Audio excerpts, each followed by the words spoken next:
Hello అండి. Very good morning.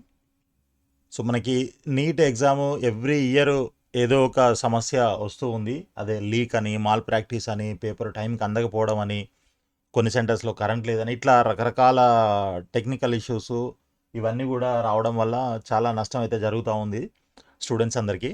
అయితే ఈ సందర్భంగా ఈ జేఈఈ ఎలాగైతే ఆన్లైన్లో కండక్ట్ చేస్తున్నారో నీట్ కూడా ఆన్లైన్లో కండక్ట్ చేయొచ్చు అనేది ఒక ప్రపోజల్ ఉంటే, సో ఇప్పుడు కొత్తగా ఇంకొకటి ఏంటనంటే జేఈఈ అండ్ నీట్ అంటే ఇంజనీరింగ్ అండ్ మెడికల్కి సంబంధించి ఒకటే కామన్ ఎంట్రన్స్ ఎగ్జామ్ పెడితే ఎలా ఉంటుంది అనేది ఇప్పుడు తెరపైకి వచ్చిందనమాట.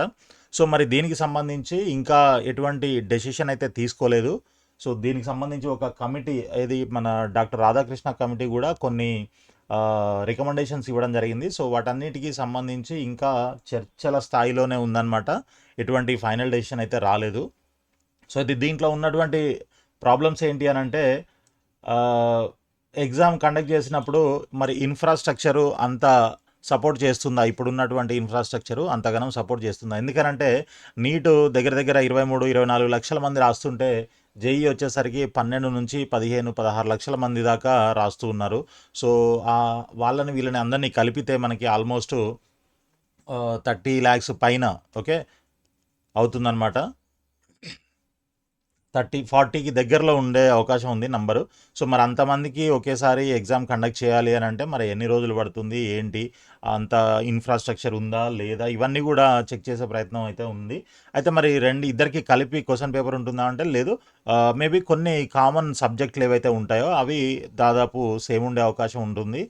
లేదు అని అంటే ఆ పేపర్స్లో కూడా కొంత క్వశ్చన్స్ చేంజ్ అయ్యే అవకాశం కూడా ఉంటుందన్నమాట, లైక్ ఫిజిక్స్ అండ్ కెమిస్ట్రీ. ఇక మెడికల్ వాళ్ళు అదే బైపీసీ వాళ్ళైతేనేమో బయాలజీ రాస్తారు, లేదు ఎంపీసీ వాళ్ళైతేనేమో మ్యాథమెటిక్స్ క్వశ్చన్ పేపర్ రాస్తారనమాట. అదేవిధంగా మరి దీంట్లో ఈ కామన్ ఎంట్రన్స్ ఎగ్జామ్లు అంటే ఇంజనీరింగ్ అండ్ మెడికల్ సంబంధించి కామన్ ఎంట్రన్స్ పెట్టేటట్లయితే మరి దీంట్లో సియూఈటీని కూడా ఇంక్లూడ్ చేద్దామా వద్దా అనేది కూడా ఇంకొక క్వశ్చన్ అయితే ఉంది. సో సియూఈటీ అని అంటే మీకు తెలుసు కదా, అది కామన్ గ్రాడ్యుయేట్ ఎంట్రన్స్ ఎగ్జామ్ అనమాట. సో అంటే కొన్ని సెంట్రల్ యూనివర్సిటీస్ ఉంటాయి, దానికి సంబంధించినటువంటి ఎంట్రన్స్ ఎగ్జామ్. సో అయితే మరి వాళ్ళకు కూడా పెట్టాలంటే మరి వాళ్ళకేమో సబ్జెక్ట్స్ వేరేగా ఉంటాయి. మరి ఇవన్నీ కూడా ఏం చేస్తే బాగుంటుంది, ఎలా చేస్తే బాగుంటుంది, ఇలాంటివన్నీ కూడా ఇంకా డిస్కషన్ స్టేజ్లోనే ఉన్నాయి. ఇంకా ఎటువంటి ఫైనల్ డెసిషన్ అయితే తీసుకోలేదు. చూద్దాం మరి నెక్స్ట్ ఇయర్కి, ఈ సంవత్సరానికి అయితే ఎలాగూ ఇంకా పెన్ను పేపరే మనకి మళ్ళీ జూన్ 21కి ఏదైతే ఉందో అది పెన్ పేపర్తోనే రాయాలి. సో మరి నెక్స్ట్ ఇయర్కి ఎలా ఉంటుంది, దీనిపైన ఏదైనా ఫైనలైజ్డ్ డెసిషన్ ఏదైనా వస్తే మేబీ అప్పుడు నెక్స్ట్ ఇయర్ దాన్ని ఇంప్లిమెంట్ చేసే అవకాశం అయితే ఉంటుంది. అయితే మరి ఇది ఎలా చేస్తే బాగుంటుంది అని మీ సలహాలు కూడా ఏమైనా ఉంటే, మీ ఐడియాస్ కూడా ఏమైనా ఉంటే మన వీడియో కింద డిస్క్రిప్షన్లో మీరు తెలియజేయండి.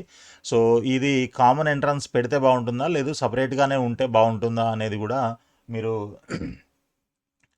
మీ అభిప్రాయాన్ని తెలియజేసే ప్రయత్నం అయితే చేయండి. సో అదేవిధంగా మనకి ఈ నీట్కి సంబంధించి మీరు ఎగ్జామ్ ఫీజు ఏదైతే పే చేశారో ఆ పే చేసిన ఎగ్జామ్ ఫీజు మళ్ళీ మీకు రిటర్న్ చేయడానికి సర్టన్ ప్రాసెస్ అయితే ఉంది. ఆ ప్రాసెస్ నిన్న నైట్ నేను మీకు వీడియోలో అప్డేట్ చేయడం జరిగింది. నిన్నటి వీడియోలో ఉంటుంది, ప్రీవియస్ వీడియోలో.